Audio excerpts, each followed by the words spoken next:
They were just shooting randomly, one of them pointing their gun right at us. Families ripped apart in an instant. Violence for its own sake. If they started screaming, they shoot them again, and if they still screamed, they shoot them again until they were dead. Even as the sounds and images of yesterday's horror reverberated through the minds of students who dodged bullets, cowered under tables, and begged for their lives. Among them, Anne-Marie Hochhalter, 17, a single gunshot to the chest, shrapnel wounds all over her body. Lisa Kreutz, 18, also shot numerous times. Some so close to graduation they could measure it in days. Now Columbine High School will stay closed as it recovers from this slaughter of the innocents. Tonight came word that the lone faculty member killed in the assault, Coach Dave Sanders, apparently lost his life trying to help students escape. After he had been shot, he was running down the hall yelling at the kids to get down, get out of the way, and apparently one of the students noticed how badly he was injured. For 3.5 hours, they tried to stop his bleeding, and they tried to save his life. Coach Sanders' relatives are now left to explain to his young grandchildren why he's suddenly gone. My son asked me, did Grandpa make them mad? Tonight, there are more questions about the two young loners who police say set an irreversible course toward destroying not only their classmates' lives, but their own as well. A twisted mix of hatred and envy. Could that have driven Eric Harris and Dylan Klebold to kill? Students say that in the high school society that separates the cool from the uncool, these boys were at the bottom of the social scale. It's perhaps not surprising, given new revelations late today, that the two had committed a crime together before. Last year, they entered guilty pleas to charges of auto trespass and theft.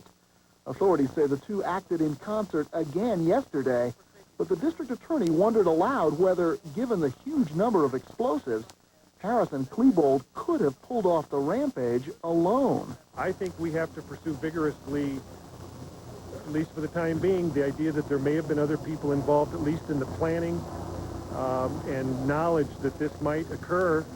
These guys, they were made fun of. Give me some idea of how bad that was for them. Sometimes people will call them dirtbags or grungies or something. Sophomore Aaron Cohn says he knew them well. They said the jocks were pushing them around, and they were sick and tired of this. Yesterday, they found a way to end their humiliation, taking 12 of their schoolmates and a teacher with them.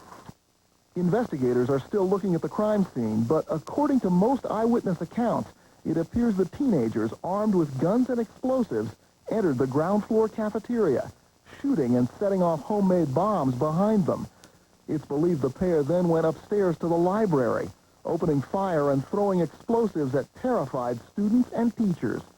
They returned downstairs to the cafeteria for more gunfire, and then finally back to the library, where most of the bodies were found, including those of the two gunmen. For half an hour, Aaron Cohn crouched in fear beneath a table in the killing field that was Columbine's school library, and he came within seconds of being blown away. Pointed a gun at me. So you were like that close to getting killed? Yeah. It was like 6 to 12 inches away with looked like a 12 gauge to me. I just kind of kept my head down. It was the bad thing was they were having a good time, laughing it up when they were shooting kids. 23 others are wounded. Hundreds more suffered psychological scars that will take years to heal. I don't think I can ever walk in there again. Harris and Klebold came armed with a whole arsenal. Shotguns, pistols. We had 2 shotguns, sawed-off stocks on them, and it appeared under one of the suspects there was another handgun. But this was to be much more than a shooting spree. Harris and Klebold had planted homemade pipe bombs, gasoline and propane explosives, some studded with shrapnel, all around the campus. And bombs were found on their bodies. A sweep of the school, the suspects' cars, and their homes turned up at least 30 more. One, on a timer, exploded at 10:40 last night, hours after Harris and Klebold had killed themselves. Matthew Good lives 2 doors down from Eric Harris. This past weekend, he says he noticed a burst of unusual activity. They were doing something in the garage. I just heard noises. What kind of noises? I heard, like, saws being run and were being cut and glass being broken. But you don't know what they were making? I didn't know at the time, no. In the aftermath of the horror, everyone could point to the warning signs that no one had paid any attention to before. Eric Harris maintained a website with a recipe for making pipe bombs. It was a well-thought-out plan. It wasn't something they did overnight. I mean, these kids were like fully decked out. They had all the guns, all the ammunition. Classmate Brooks Brown says Harris threatened him last year. On his webpage, he had the top 10 things I hate most, and I was number one, just talking about how he's just going to kill me in different ways. It's just demented stuff. Brown says his father warned the sheriff. He's building pipe bombs, and he threatened to use them on us, and they didn't do nothing. John Stone is Jefferson County Sheriff.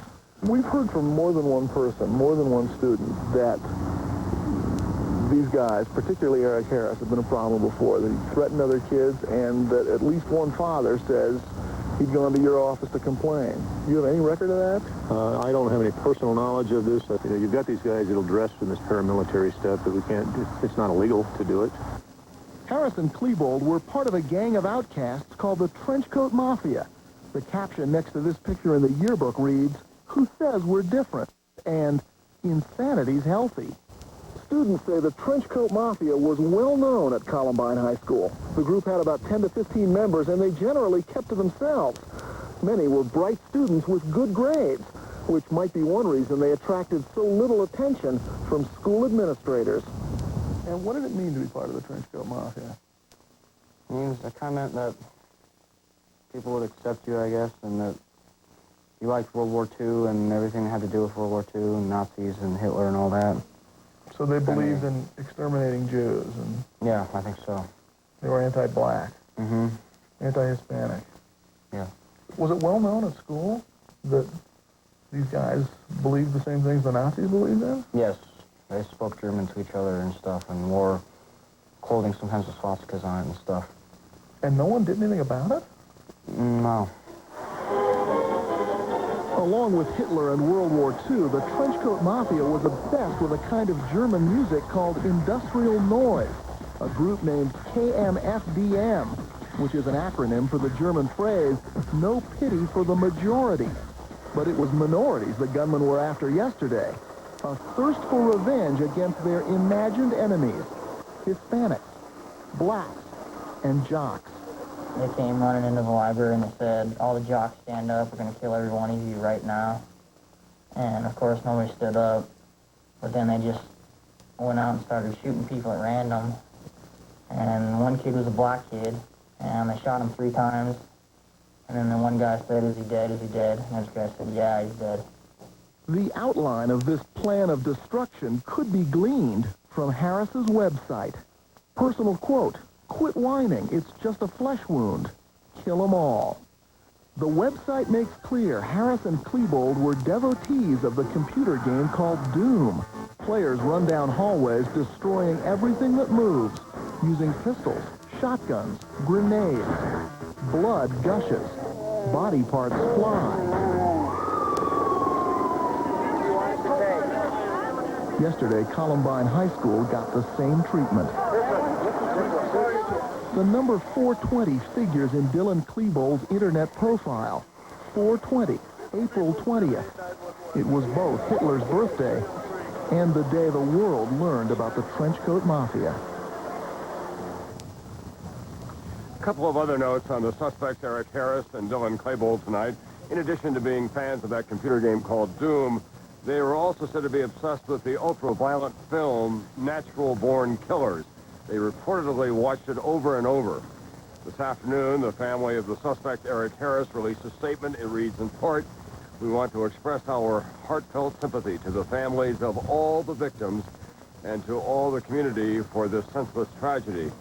The other parents are said to be out of their home and spending many hours driving around the community. And joining us now is Rick Kaufman, who's the communications director for the Jefferson County school system here in Colorado.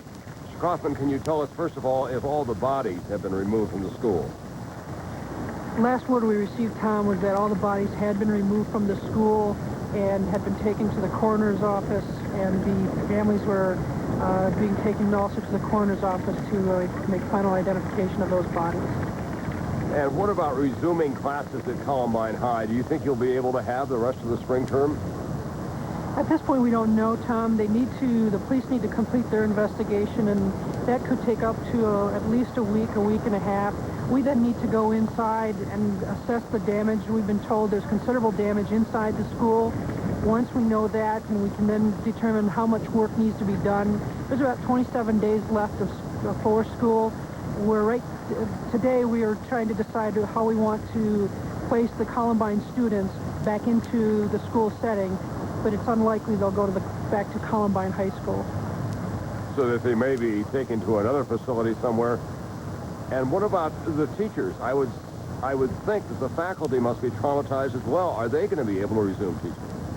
They're extremely traumatized. We met with the staff this morning, and there was a tremendous amount of grief, a tremendous amount of sadness, and also a lot of hugging and a lot of talking. It was the first time all the staff was able to get together and start talking, and a lot of heartfelt tears. And so there's a lot of issues that they have to go through, too, and it's going to be difficult for them to get back into teaching, but they're professionals, and they know what their job is, and they're outstanding individuals.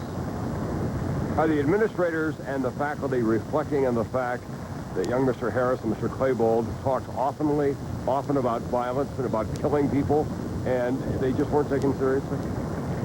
You know, there's been a lot of different stories about that, and yet as we continue our investigation and talk with the law enforcement officials, we don't have that kind of information, at least to verify. We also need to talk with our staff and other students to find out what truly was being said, or if a lot of these things was going on in the school. We don't know that at this point in time. And finally, Mr. Kaufman, do you think that the other schools here in Jefferson County will be able to resume their classes under normal circumstances for the spring term? Our schools are going to open tomorrow. It's going to be very difficult. Our administration will meet, the principals will meet with their staff, and we'll talk with them, share with them the information. They, in turn, will be able to talk with the students and work through a lot of the issues, a lot of the questions they have. Rick Kaufman, thank you very much for being with us tonight and standing out on what is increasingly a stormy night here in Colorado. We'll be back with more of this special edition of Dateline. Coming up, a father mourns his dead child. I lost part of me. I lost my heart. And a survivor relives a terrifying moment. All I saw was the girl, and he pointed at me. And he shot. When our Dateline special, Killing at Columbine High, the day after, continues.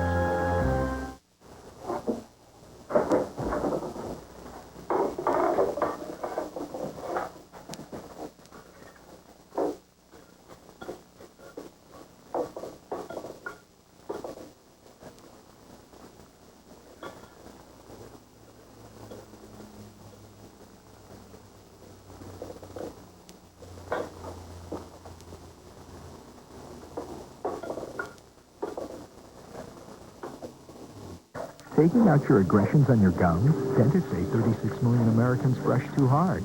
So Mentadent invented ProCare, the only brush that bends like this. To be gentle on gums, it helps to be flexible. Mentadent ProCare.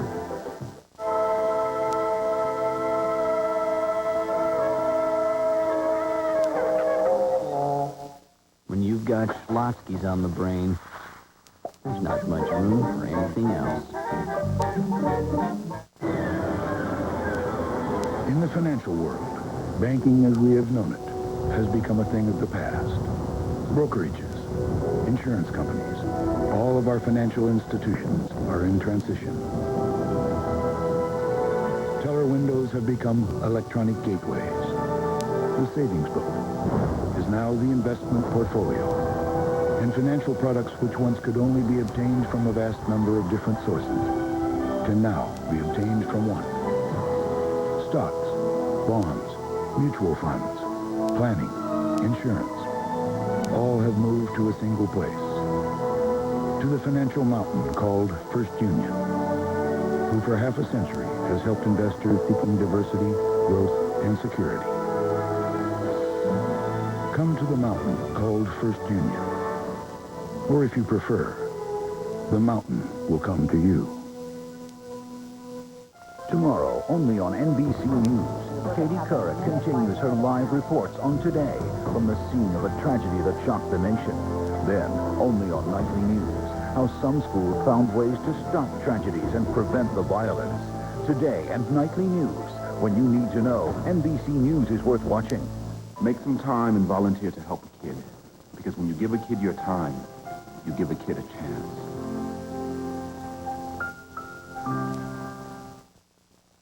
Dateline NBC, winner of a George Foster Peabody Award for Distinguished Achievement in Journalism. America's most honored television news magazine, Dateline. We'll be right back. Tylenol House Call. Information for healthy living. Well, it started in my hand. Now I feel it in my knee. Kay Cook is one of over 20 million Americans with osteoarthritis, the most common form of arthritis. Researchers have discovered that the pain and stiffness of osteoarthritis are not caused from inflammation, as once thought, but from the gradual wearing down of cartilage, the shock-absorbing tissue in the joints. I was surprised when the doctor told me it wasn't inflammation. If you have osteoarthritis, what should you do? Experts recommend exercise for strength and flexibility. And if you have pain, experts recommend the medicine in Tylenol Arthritis Extended Relief first. Tylenol Arthritis works up to twice as long as regular aspirin without the risk of stomach irritation. I have arthritis, but I don't let it stop me. If you have the symptoms of arthritis, talk to your doctor. You can get relief. Tylenol House Call is brought to you by Extra Strength Tylenol. This could be the year you quit smoking. Zyban can help. It's a totally different way to quit. Not a patch, not a gum. Instead, the first pill that is part of a comprehensive program from your doctor can help you quit smoking. Zyban helps reduce your urge to smoke and makes quitting bearable. And now this can get you started with Zyban. A $5 coupon. Call 1-888-977-STOP to get yours. It's important to know there's a risk of seizure associated with Zyban. To reduce the risk, don't take Zyban if you've had an eating or seizure disorder or are being treated with Wellbutrin. Don't take Zyban if you're taking an MAO inhibitor. Side effects may include dry mouth and difficulty sleeping. Zyban won't work for everyone, but this could be the year you become nicotine-free. Ask your doctor if Zyban is right for you. And break free from nicotine. Break free from smoking. Feeling down, overwhelmed? Now, to help you lift your spirits and look on the bright side naturally, there's Quanterra Emotional Balance. I used to think all St. John's words were alike, but they're not. The extract in Quanterra was clinically proven effective by doctors, and research suggests it regulates neurotransmitters affecting emotional wellness. New Quanterra Emotional Balance. There is light at the end of the tunnel. If it's not clinically proven, it's not Quanterra.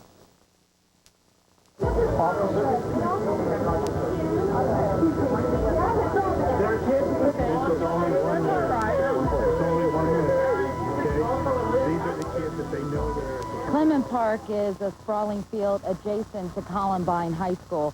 Just as Oklahoma City had its chain-link fence, this has been turned into a makeshift memorial of sorts. People have been coming from all over the city all day long to remember the dead and support the living. Like two young men who were both students here. One survived being shot at point blank, he says, because of angels. Another died, his friends say, simply because he was black. Here's Margaret Larson with a story of hope and heartbreak. I lost part of me. I lost my heart. Me and him had a bond, you know, we was friends, you know what I'm saying? For a father and many in this community, the grief is beyond tears, the wait for news beyond endurance. I thought I was dreaming, you know. Once it started happening, you know, it's a big dream, you know what I'm saying? Because things like this don't happen. You know, everybody say things like this don't happen to us. But incredibly, they did. Michael Scholl's 18-year-old son, Isaiah, a popular student athlete, never emerged from the horror at Columbine High School, never showed up at the hospital. His father faced an agonizing wait overnight. How did you get through last night? A lot of prayer. A lot of prayer, friends, and support. When we spoke with him, Mr. Scholes had still not received official word, but had been told by students who survived that Isaiah had been shot in the head, killed in the high school library. You believe your son was a target? He had 2 strikes against him. And this is the way I heard it. He was black, and he was an athlete. That's why my son died.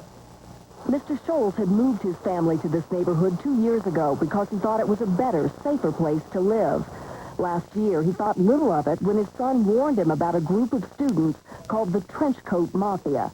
And he said, okay, Dad, so that's what we was talking about. Those guys are prejudiced.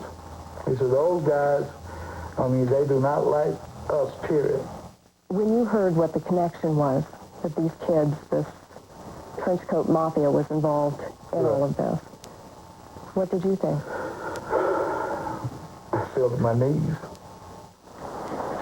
Today, a group of Columbine students brought flowers and a small measure of consolation to the Scholes family.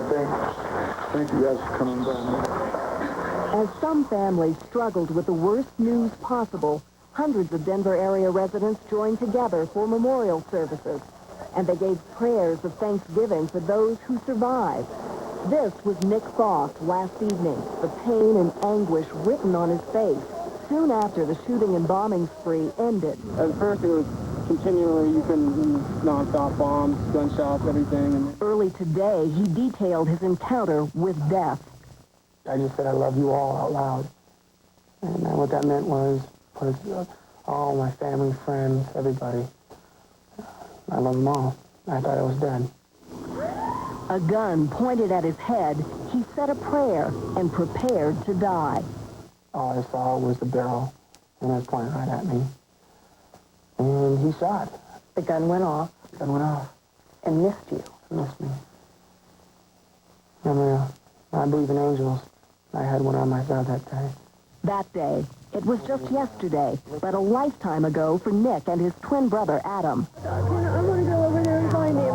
The nation watched in horror at the chaos outside. Inside, for 3 hours, Adam Foss huddled in the classroom, barricaded by file cabinets. What could you hear over that period of time? Oh, just hundreds of gunshots. Just tons. All it is gunshot, shotgun after shotgun after shotgun, and bombs. You lift out that door, and all you see is shotgun, and he fires open into an open crowd, and you see kids drop, just one at a time, and kids trampling over them, trying to save their own selves. For Adam and Nick Foss, with only 3 weeks to go until graduation, these were supposed to be among the happiest days of their lives. Yesterday morning at Columbine High School started for them like any other, until a student suddenly rushed into the Commons area, screaming that someone was shooting just outside.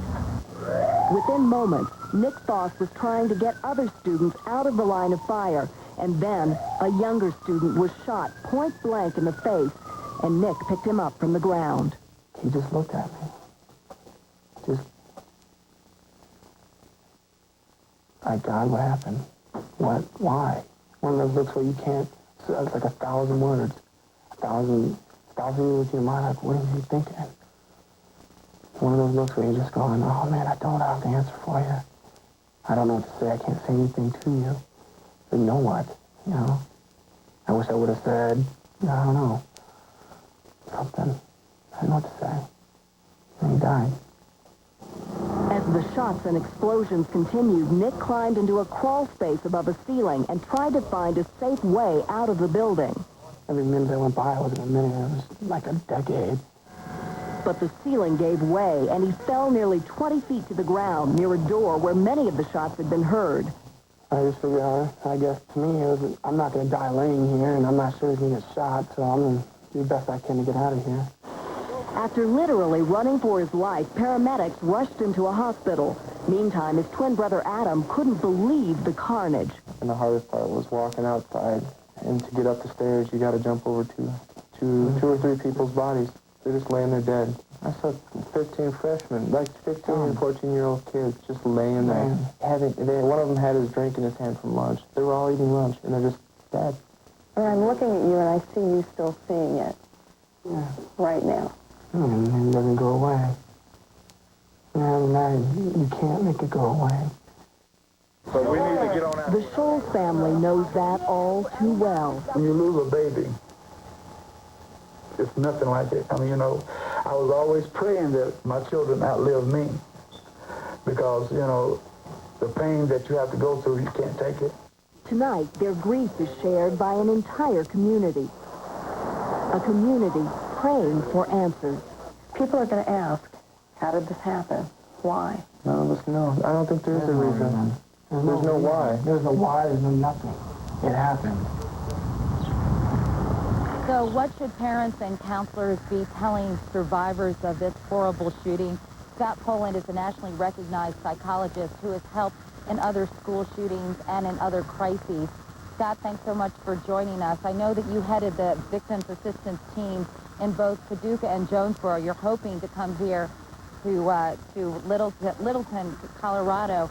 I know there are different circumstances, but is there any common thread among these school shootings that you look for? Yes, unfortunately there is. I believe that we must work on prevention in our society. We must change the way violence is portrayed in the media. We must restrict gun access to children. We must take curriculum time in our schools, teach children to manage anger, to solve problems, to get along with everyone regardless of their race and ethnicity. And we must end the conspiracy of silence that allows guns, other weapons, and drugs to be in our schools. We have heard from countless students who had to watch friends and students right next to them being shot at point-blank range. What kind of long-term effects result from eyewitnessing something like that? Unfortunately, Katie, the effects will be very long-term because of the extreme nature of what they were exposed to. It is vitally important that they have opportunities with friends to talk out those sensory perceptions, vent strong feelings, help predict what is ahead in the immediate future, and that they get long-term assistance. And the sooner the better. Absolutely. All right. Scott Poland, thanks so much for talking with us. And we'll be right back. Coming up, teenagers in today's culture of violence. What influences shape them? What messages reach them? Used to be a time where if the kids played videos, they played videos. And if you watch the ratings of movies, that would be enough. And I think that it takes more vigilance now. Next, on our Dateline special, Killing at Columbine High. The day after. Next Thursday, an extraordinary month of ER begins. The first of 4 all-new episodes in a row. The mother-to-be gets a second surprise. A single father is dealt another shocker. Front seat passenger spinal cord injury. And on a night when the ER is filled to capacity, what could be worse What the hell? than a blackout?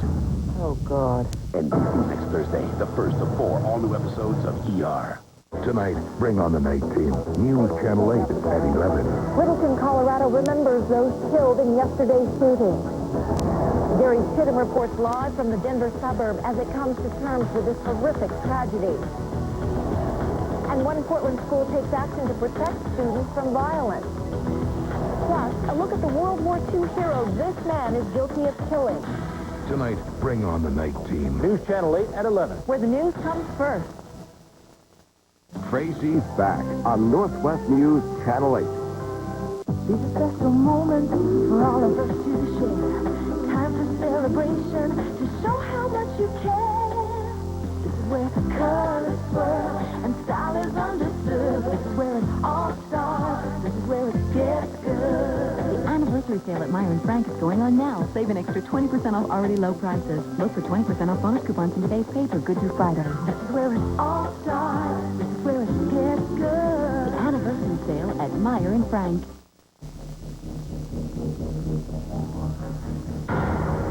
It introduced the most powerful overall line of pickups on the planet and stamped the terms V10 and Magnum Power indelibly on the face of truckdom. It kicked open the door to the next generation of pickups and made such an impression that today, this is all you have to see to know what's behind it. Dateline NBC, winner of 2 Gabriel Awards for Outstanding Television for the 2nd consecutive year. The year's most honored news magazine, Dateline, will be right back. She's growing up 1,000 miles from her grandparents. 1,000 miles from the way you grew up, but now her time with them can be unlimited. Now Sprint gives you 2 months of unlimited weekend calling and 1,000 weekend minutes every month after that. So for just $25 a month, you can make 1,000 miles disappear. Isn't that the point of contact? Call 1-800-PIN-DROP now. Let's see, what's your favorite day? It's Friday, and these are Friday's Chop House Platters. Thick, juicy Chicago-style cuts of all your favorites, still sizzling from the grill. I love Chicago. The Chop House Platters at Friday. That was good.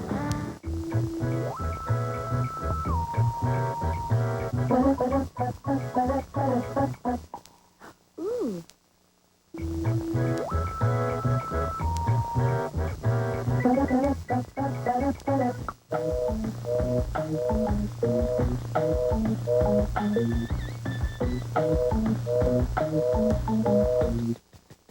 Wow.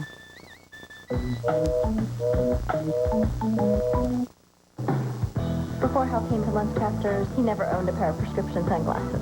Figured I could buy with squinting. I searched until I found a pair that really suited his face. These are great. And I know he loved our prices. Ask for prescription sunglasses ready in about an hour at Lunchcrafters. Willis, you want to put a George Jefferson display and playing in Hollywood or what? Sorry, pal. You stopped moving on up in the 70s. Take him to the cleaners, Wheezy.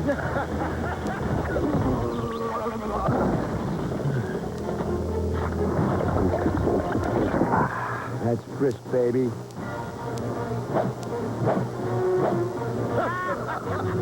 Hope you like sushi. Welcome to the party, pal.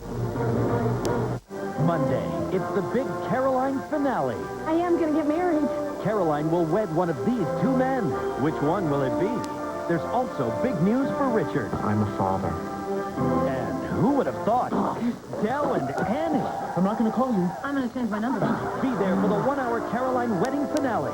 And the countdown to the Mad About You series finale begins with this. We still got it. Yeah. An all-new Mad About You hour following the Caroline finale, NBC Monday.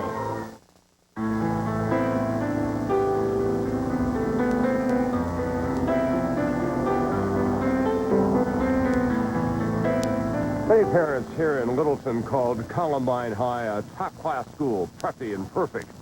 It was that image that two kids with guns shattered yesterday. Where did teenagers raised in a comfortable middle-class suburb find the anger to murder other kids, their classmates?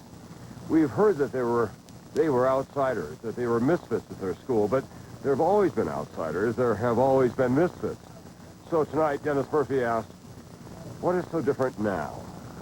Any of us who went to high school in the United States knew that there was a group of brains, and there were a group of jocks, and there were a group of hoods. I mean, the names may have changed. The blade game, huh, Buzz? In the 50s, they called them hoods, juvenile delinquents.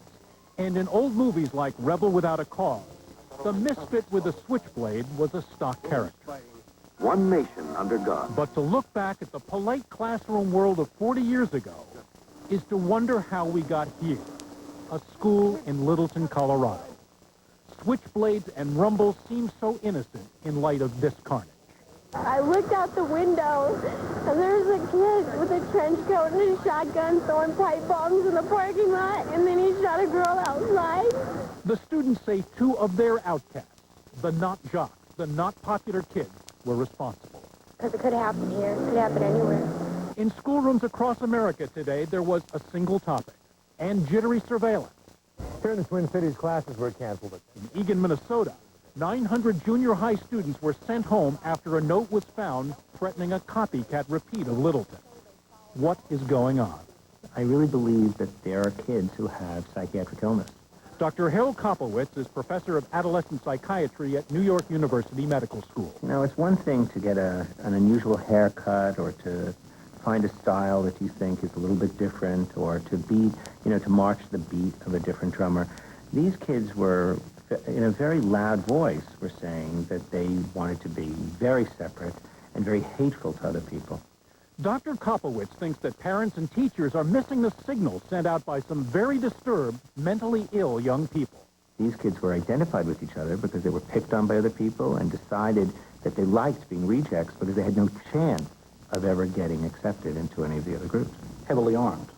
Well, that's even the more troubling part, because the same kids who were threatening you with a pocket knife or a switchblade or just menacing you when you were in elementary school in the 50s are the kids who have guns today, and guns kill people. Misfits, if that's the word, is it tougher for them being misfits here at the end of the 90s than it was in the 70s, in the 50s? No, I think it's always hard to be a misfit.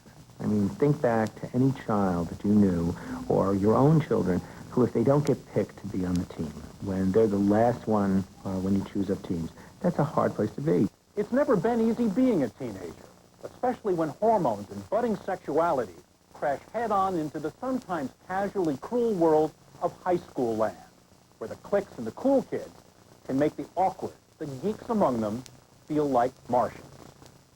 Even the guidance counselor films of 40 years ago were concerned with the outsiders. There are many people like Ben, people with problems, people that we reject and ignore because we don't understand why they act as they do. In Littleton, we know now that some of those outsiders banded together, dressed alike in their long, dark cloaks, listened to the same dark, apocalyptic music, and together nursed their same dark hatreds and frustrations. They are not alone in teenage America. Teens are attracted to anarchy and rock music that talks about anarchy because their deepest wish is to have total freedom. Christina Ferrari is the editor of Teen People magazine. Every generation has its Marilyn Manson. Basically, teenagers love to stalk people. For most kids, it doesn't go any further than that. It's really the rare kid who has deeper emotional problems that is not going to be able to draw the line between a song and reality. It is a different teenage culture. What didn't exist in the 50s was pornography at the click of a mouse, lurid websites with a dank reek of Satanism. We asked a Dateline staffer to browse through some search engines, and within seconds, he found recipes for making pipe bombs and worse. And then there are the video games that play out the most violent fantasies. And so do popular movies aimed at young audiences, like the current Matrix, in which actor Keanu Reeves, in a long dark coat, blows away cyber bad guys. And some people have noted similarities between the 1995 film Basketball Diaries and the killings in Littleton. In a dream sequence in that film, the Leonardo DiCaprio character, also wearing a long dark coat, slaughters his classmates and a teacher. Used to be a time where if your kids played videos, they played videos. And if you watch the ratings of movies, that would be enough. And I think that it takes more vigilance now as a parent, because you are ultimately responsible for the influences in your kid's life, and because ultimately you have to discuss it with them. Dr. Kopowitz believes there are between 8 and 10 million children in the country suffering from psychiatric illness. Not an epidemic or a threat to public safety, but nearly all, he believes, show signs of trouble that could be picked up very early and treated if only schools had mental health monitoring systems in place. The thing that's so disturbing about this group is that they really blatantly told the schools something's up. They wore a costume every day. They were nasty to other people. They talked about guns. They were telling all the adults around them, all the authority figures, something's up here. But nothing ever happened until the day they came back, apparently, with explosive devices and the weapons. I don't think there's any fault here. I don't think it's a bad school or bad parents or bad kids even. I think that there's a problem in recognizing that psychiatric illness is real, that lots of kids suffer from it, and more importantly, having a system that works. By the way, the families who lost children in those Paducah, Kentucky school shootings believe that media violence did, in fact, inspire the killings there. And this month, they filed a $130 million lawsuit against several entertainment companies, including the makers of the film that we just saw a portion of, The Basketball Diaries. There's been no comment from the filmmakers on that lawsuit. Joining us now from New Haven, Connecticut, is Professor Greg Loken. He specializes in juvenile justice, and coincidentally, he's from Littleton. He has two nieces who attend another high school in this community. Professor Loken, I know that everyone will say we never thought that it could happen here. But the culture of violence that teenagers in America know now knows no boundaries, does it? It doesn't. I was completely shocked because Littleton's my hometown, a beautiful place between mountains and high plains that you just don't think of as being a target for this sort of thing. But a lot of us know that it can be today. Are school teachers and administrators and especially parents simply not aware of what their kids are doing, seeing, reading, what kind of messages they're exchanging on the internet these days? I think a lot of parents don't have any idea what kids can find on the internet. They don't know what their kids can see on a television set at a neighbor's home. They don't have control over many aspects of their kids' lives. And in this case, we see kids who don't have strong social ties, who have committed prior offenses, who have perhaps some involvement with drugs and certainly with delinquent peers, and these are all markers of future violence. Dr. Craig Loken, thank you very much, reporting tonight from New York. We'll be right back. Still ahead, schools used to be safe havens, but more are becoming danger zones. Have we gotten to the point where every high school or middle school in America needs to have metal detectors or x-ray machines? How can we protect kids from kids? Next on our Dateline special, Killing at Columbine High, the day after. My mama told me you better shop around.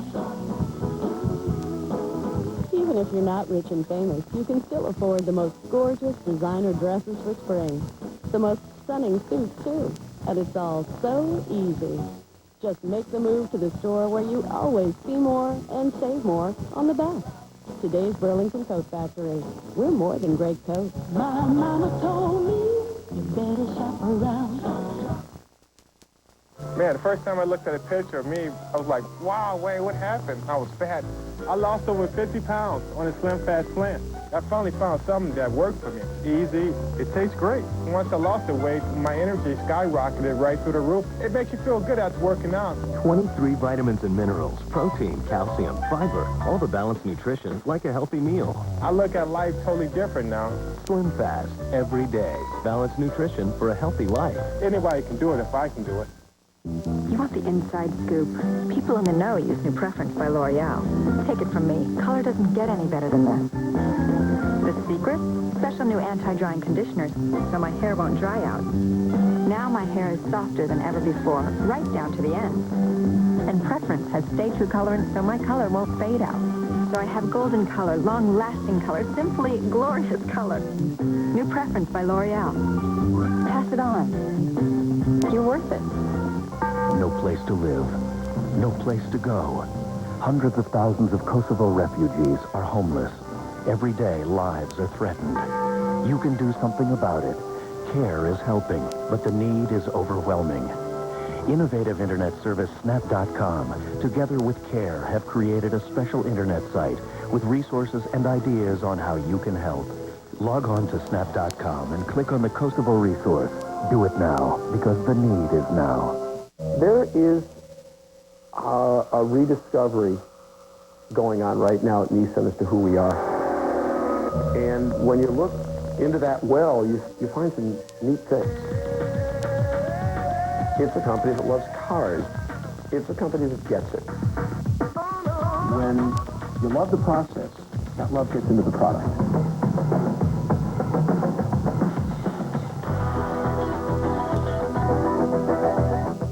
An NBC motion picture event. God spoke to me. A simple farmer was given an impossible task. Save the world.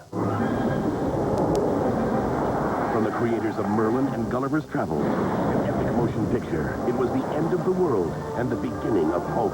Everything your heart and hand desire. With Academy Award winners John Voight, James Coburn, and Mary Steenburgen. Noah's Ark, NBC Sunday in 1 week. It was the deadliest school shooting in American history. Front page news in major papers across the country, except in one. Today, the Chicago Sun-Times chose not to put news of the rampage on its front page. Editors said, "We don't want to harm or frighten vulnerable children," and the publicity from these attacks could be contributing to the phenomenon. The paper says many readers have 2 words to say about the decision: thank you. Our Dateline special, Killing at Columbine High, the day after, continues in a moment. NBC Friday has something extraordinary. An all-new episode of television's #1 new drama. The show that real viewers find absolutely irresistible. What are you looking at? The way things should have been. The start of 5 all-new episodes in a row. Providence, NBC Friday at 8, 7 Central. The Lakers, the Spurs. This season, LA's had San Antonio's number. Now they meet again in prime time with the playoffs fast approaching. Saturday at 8 Eastern on NBC. A vigil for the victims in this massacre at 11. The name of the game has changed, sports fans. The Beaverton and Clackamas Sport Mart stores have merged with Gart Sports, the West's largest sporting goods retailer. Plus, a brand new Gart store is now open in Salem. Gart Sports is famous for unsurpassed name brand selection and customer service. And right now, all 3 stores are chock full of hot grand opening specials. So, sports fans, the name of the game is Gart Sports, formerly Sport Mart in Beaverton, Clackamas, and now in Salem. You've got to drive. Get the gear. Gart's. Auto insurance. There's liability, collision, deductible, and then the cost. Hello. Let's talk Avomart. Call them toll free. Talk to a live personal agent who can save you up to $400 a year. The right coverage, easy to switch, and won't cost me my firstborn. 1-888-AVOMART. Or visit their website, Avomart. Save some bucks. Surf Avomart.com, do some research, and save on your auto insurance. Coffee ready? Not yet. Good. In most businesses, slow can get you fired. At Millstone, we slow roast every bean just right. That's the only way we make coffee. Not quite. Fact is, Millstone's taste is preferred nearly 2 to 1. They roast their beans for a taste that's kind of over-roasted. At Millstone, we slow roast every bean just right. Almost. That's the only way we make coffee. Millstone. Slow tastes better.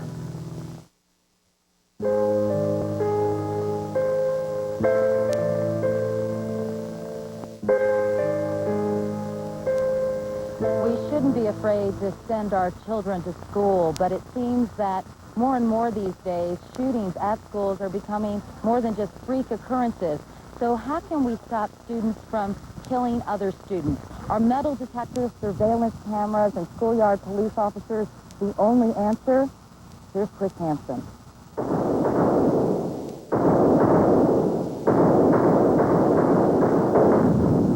Kids, even young ones, can get their hands on guns.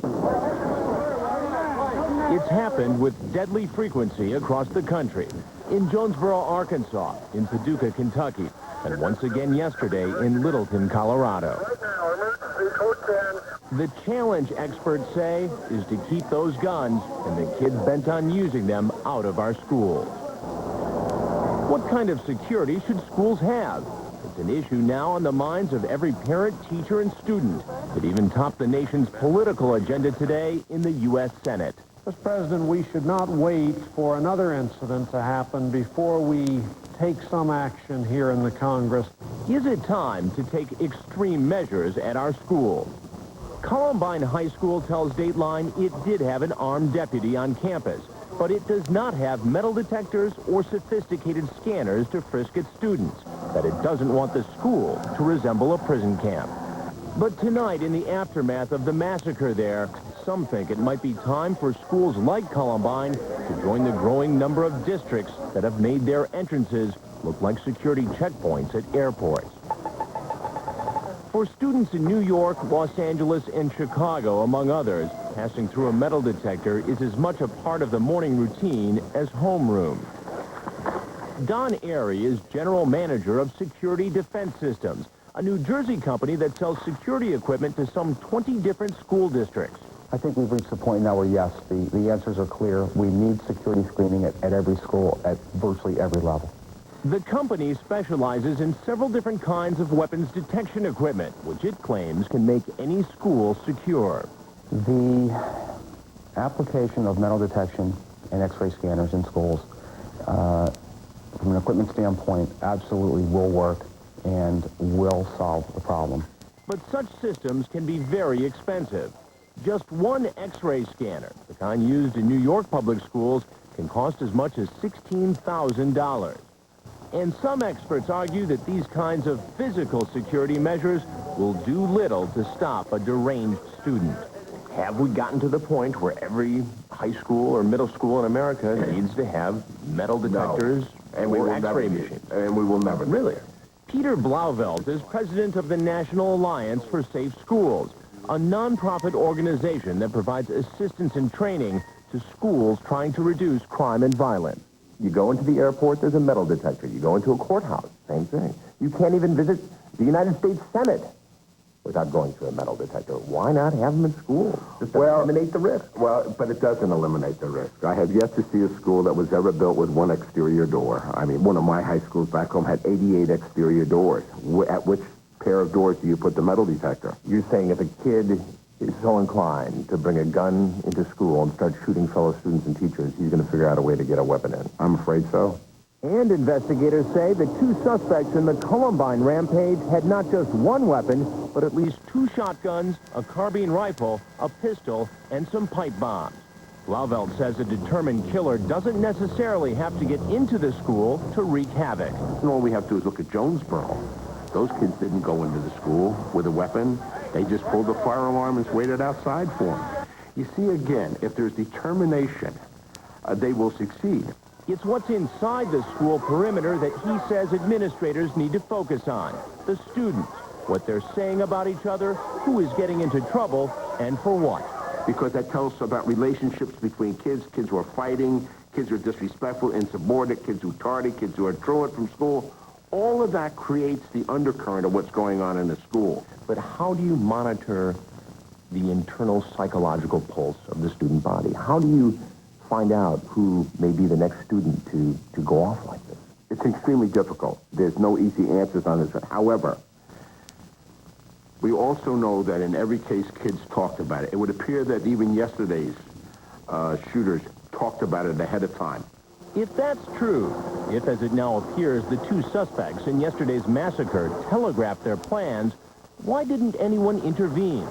The reality is that it's often hard to distinguish between misguided bravado and a real threat. How do you separate somebody who's just being a punk and somebody who may be the next mass killer? The point of it is that as a school administrator, you've got to treat it all basically the same until you convince yourself that he's just acting out behavior, that there really is no intent.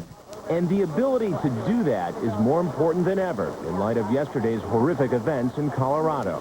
While most U.S. schools are considered safe, a recent study by the Department of Education reveals some troubling signs. In the 1996-97 school year, 10% of the nation's schools reported one or more violent crimes. And while juvenile crime has generally fallen in the last 2 years, experts say it remains intolerably high. What do all these recent shootings in schools have in common? I hope it is put to rest forevermore the belief that it can't happen here. That belief that it can't happen here is probably the most dangerous attitude that either a community or school administrator can ever have. Though I walk in the shadow of death. Schools in Jefferson County were closed today for an intensive security review. All but Columbine High are expected to resume classes tomorrow. Joining us from Littleton is George Hinkle of the Lakewood SWAT team. Sergeant Hinkle, I understand that your part of the SWAT team was responsible for actually combing the parking lot outside the high school. What exactly were you doing? We were trying to find the 2 suspect vehicles to make sure that the suspects couldn't get back outside and get in their cars and speed off. And what ultimately did you find in that parking lot? Well, we had a couple of things. We spotted a sign in a window that said, "I bleeding to death." So we stopped at that point, checked with the command post. I didn't have enough men with my team to go up and do a rescue. It was very dangerous. We confirmed that we had a couple of other SWAT teams that were clearing that area. So then we proceeded on. We were told that there was a student that was starting to come out of a second-floor window on the west side. And I looked up from where I was, and sure enough, we had a student that was starting to come out that west side window. We were afraid he was either going to fall or jump. So at that point, I told the driver of the armored car to go ahead and put it in gear, and let's go get him. Meanwhile, there were several bombs planted throughout the area, not just inside the high school, correct? That's correct. Were you surprised the number of pipe bombs and other devices that ultimately were found? Yes, I was. I mean, that's a tremendous number, an awful lot for 2 kids to be able to get inside there. And what about the firepower that was used inside that school? Tell me about that. Well, I don't have any exact information on what was involved, but it was obviously very heavy firepower, the kind of stuff that we hate to go up against, but we're trained to do it, and it was obvious to us that this was a worst-case scenario. Automatic rifles, sawed-off shotguns, and a handgun. A lot of firepower for 2 men. Tremendous firepower, and especially for kids that age.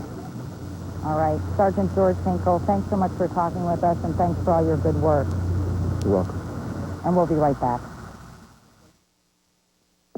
Feeling down? Overwhelmed?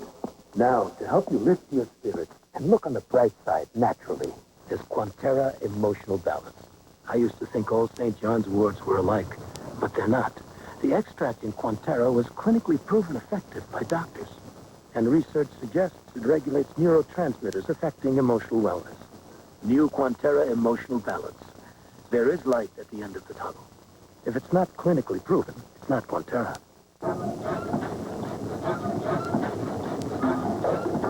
Need new shocks?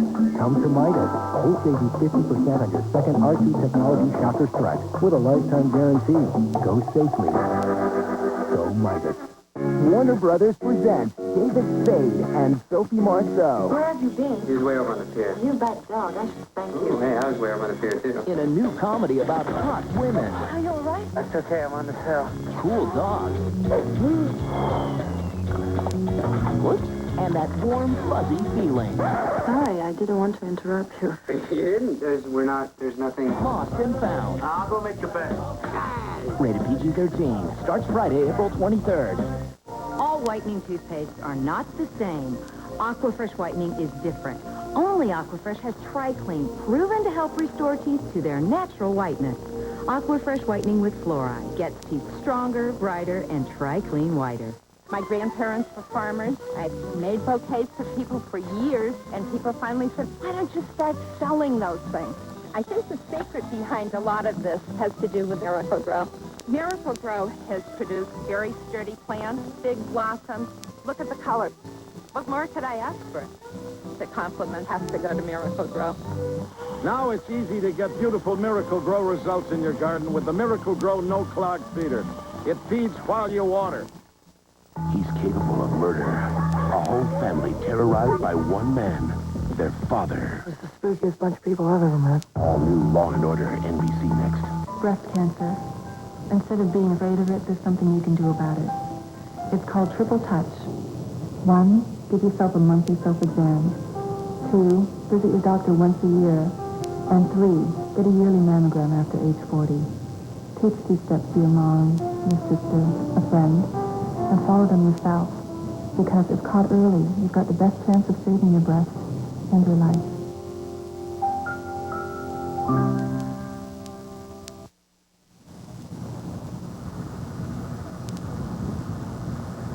I'm Tom Brokaw with Katie Couric. We're back here in Littleton, Colorado on an increasingly cold and windy evening. But, Katie, we've spent the day in this community.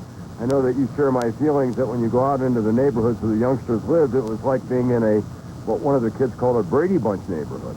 It was indeed, but actually I spent some time with the Harris's neighbors, Tom, and many of them said that they have seen a lot of activity going on there the past several days, that Dylan's car had been in front of the Harris's house, and they heard breaking glass and buzzsaws, and in retrospect, you have to wonder if the boys were concocting bombs these last few days. One young man, about a 10-year-old, said he thought he was working on a school project, and it was obviously a deadly school project, Tom. Katie, I've got a lot of printed transcripts from the Eric Harris website. It's the most vile stuff you can possibly imagine. This is the mildest thing I can share with you. I live in Denver, and blankety blank blank, I would just like to kill all of the residents. It gets much worse after all of that. We'll be wondering about these young men and the effect that they've had on this community and this nation for a long time. Well, that's it for this special edition of Dateline tonight. We'd like to give a special thanks to KUSA, our NBC affiliate here in Denver. They've given us enormous help over the past 2 days, and of course, NBC News will continue to bring you the latest on this school shooting. Katie Couric will be here tomorrow morning on Today. And, of course, I'll have continuing coverage on